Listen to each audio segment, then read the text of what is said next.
আমার জীবনের সবথেকে মূল্যবান দুটো বছর আমি যাদবপুরে পড়েছি। মানে ওই মুক্ত মনা চিন্তাভাবনা, তোমার কত পয়সা আছে, তুমি কার সন্তান, তাতে কিছু এসে যায় না, শুধু মেধা দিয়ে বিচার। এবং সেই জন্য পরবর্তীকালে যখন ওই ছেলেটিকে র্যাগিং করে মেরে ফেলা হলো, সেটা আমার কাছে খুব বেদনাদায়ক ছিল যে আমার যাদবপুর, যেটা নিয়ে আমি এত গর্ব করেছি, সেখানে এই অবস্থা কেন হলো, মানুষ এত ক্রুয়েল কেন হয়ে গেল।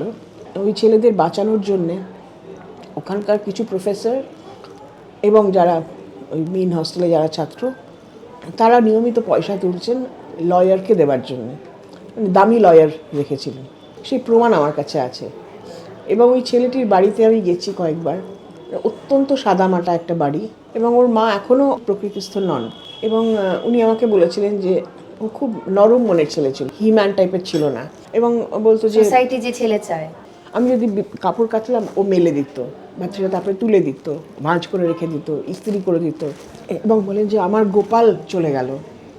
তোমাদের সময় যদি এরকম হতো কি হতো, তোমার কি মনে হয় যে কিরকম প্রতিবাদ হতো? কিন্তু যদি র্যাগ করা হতো এবং তার যদি এরকম পরিণতি হতো, আর কেউ না দাঁড়াক, আমি রুখে দাঁড়াতাম।